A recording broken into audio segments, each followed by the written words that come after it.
और कई लाख लोग उन्होंने मार दिए हैं। फ़िलिस्तीन मालिक है, उसके घर में घुस के बार बार मार रहे हैं ये।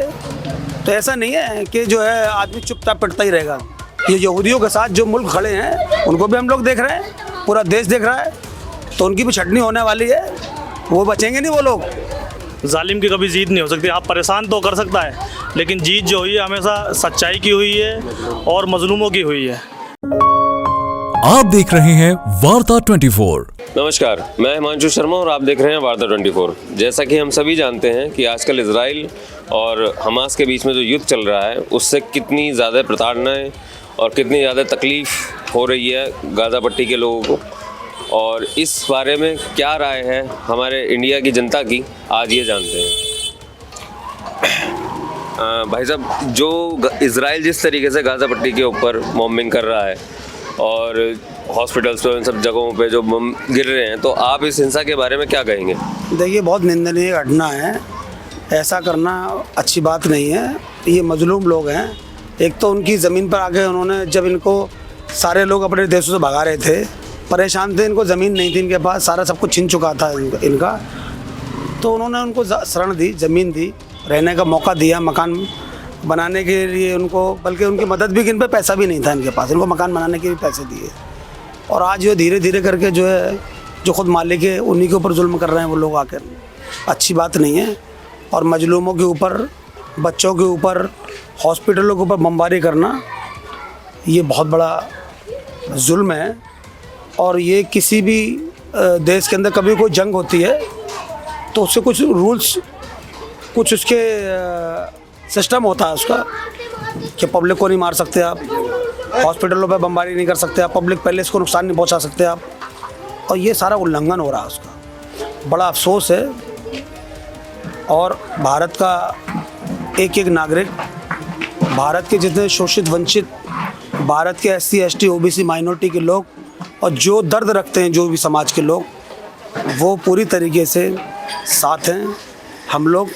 और जो जालिम है, अगर हमको मौका मिलता है तो हम तो उसको मुँह तोड़ जवाब देने की भी ताकत रखते हैं। और हम पूरी तरीके से फ़िलिस्तीन के साथ हैं, तन मन धन के साथ हैं।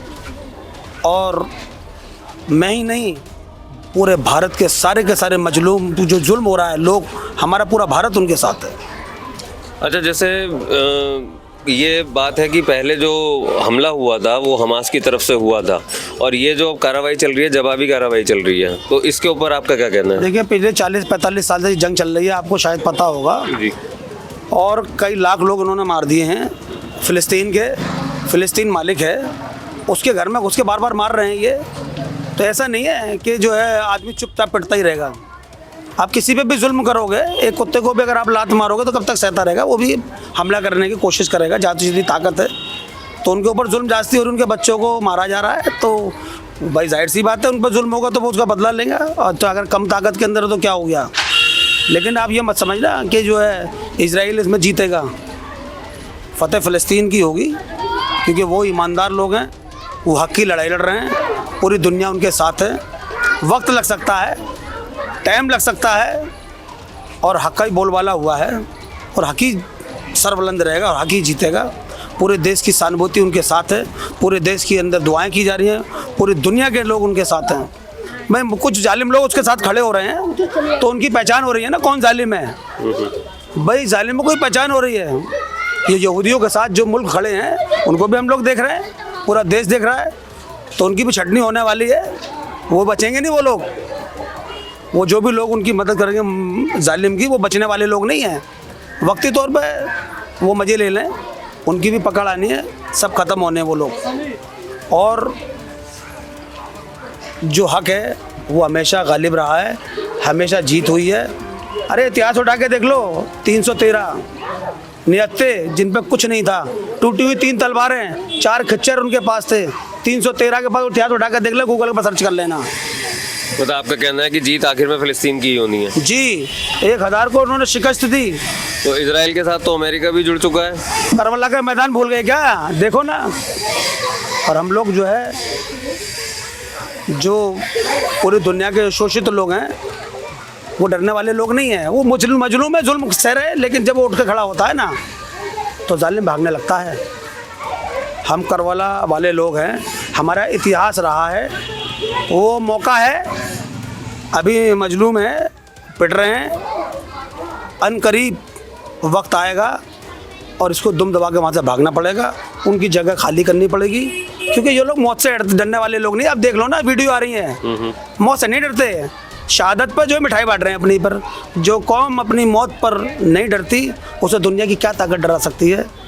जो मौत पर जिन्हें कब्जा कर लिया, मौत को चूमने वाले लोग हैं, जो ज़मीन पर सजदा करने वाले लोग हैं, जो 5 वक्त ज़मीन को चूमते हैं, तो ज़मीन से प्यार करने वाले लोग हैं, तो वो कभी ज़मीन के अंदर जाने से डरते नहीं हैं। और हक़ की लड़ाई लड़ते लड़ते अगर शहीद भी हो गए तो उनके लिए दुनिया में भी, आखिरत में भी, उनके लिए स्वर्ग में उनके लिए उनको सुकून मिलेगा, जो वो उनका ईमान है। जैसे कि अभी भाई साहब ने बताया कि आखिर में जीत फ़िलिस्तीन की होगी, लेकिन अब इजराइल के साथ अमेरिका जुड़ा हुआ है जो कि एक वर्ल्ड पावर है। तो आपको क्या लगता है कि आखिर में इस जंग का क्या फैसला होगा? नहीं, जालिम कितना भी बड़ा जालिम हो, जालिम की कभी जीत नहीं हो सकती। आप परेशान तो कर सकता है, लेकिन जीत जो हुई है हमेशा सच्चाई की हुई है और मजलूमों की हुई है। क्योंकि आप देखें, पिछले इतिहास उठा के देख लें, कितने बड़े बड़े जालिम इस दुनिया से गुजरे हैं। फिरौन, नमरूद और हामान, ये कितने बड़े बड़े बादशाह थे, लेकिन इन्होंने जुल्म इतना करा कि अल्लाह का जब अज़ाब आया, जब पकड़ आई अल्लाह की, जब मजलूमों की आह निकली तो वो आसमान से टकरा गई। तो ऐसे लोगों को अल्लाह ने ज़मीन में धंसा दिया। तो कहीं ना कहीं जब ये इज़राइल इतना दंदना रहा है और जब अमेरिका इस जालिम का साथ दे रहा है, तो ऐसा नहीं है कि भाई जालिम की ही जीत होगी। जीत जो होगी मजलूम की होगी और सच्चाई की होगी। वो वहाँ के लोग जो सच्चाई पे हैं, अपने जब इन लोगों ने उनकी मदद करी थी, भाई इन पे रहने के लिए जगह नहीं थी, यहूदियों पे कोई इनको पनाह देने के लिए तैयार नहीं था, लेकिन ये फ़िलिस्तीन के ही लोग थे जिन्होंने इन्हें पनाह दी। आज देख लीजिए कि वो जबकि इनका शुक्र अदा करना चाहिए था उन लोगों को, आज उल्टा कर रहे हैं, उन्हीं पे जो है जुल्म ज़्यादती पे उतरे पड़े हैं, उन्हें मार काट रहे हैं। तो अच्छी बात नहीं है। और हम तो यही दुआ करेंगे, जैसे हाजी अरकम साहब ने कहा कि भाई तमाम जो है हिंदुस्तान के लोग उनके साथ है तन मन धन से, और दुआएं भी की जा रही हैं कि भाई आप देखें सोशल मीडिया पे किस किस तरीके की वीडियो आ रही है, बच्चे जो है शहीद हो रहे हैं, कोई कहीं किसी जगह बमबारी कर रहे हैं, अस्पतालों में कर रहे हैं, और जा कर तो ये एक नियम का उल्लंघन भी कर रहे हैं। तो कहीं ना कहीं ये इतने ममालिक हैं मुस्लिम, ये एक होंगे और इंशाल्लाह फतह जो है ये फ़िलिस्तीनी की होगी। अभी जैसे यूएनओ के अंदर वोटिंग हुई है, तो उसके अंदर जो फ़िलिस्तीन के पक्ष में आए हैं वो 112 वोट आई हैं, तो उसके बाद भी इजराइल नहीं रुक रहा है। तो इसके ऊपर आप इजराइल को क्या संदेश देना चाहेंगे? नहीं, इजराइल इसका खामियाजा भुगतेगा। जो बात तय हुई है, एक बोर्ड जो गठन हुआ था उस पर बात तय हुई है, फिर भी वो उनकी नहीं मान रहा। तो कहीं ना कहीं वो लोग भी इस पर एक्शन लेंगे। भाई आप जब सबकी राय हो गई थी कि भाई आप हमला रोक दीजिए, अब ना करिए हमला, लेकिन फिर भी वो हमला करे जा रहा है, तो उसको खामियाजा भुगतना पड़ेगा।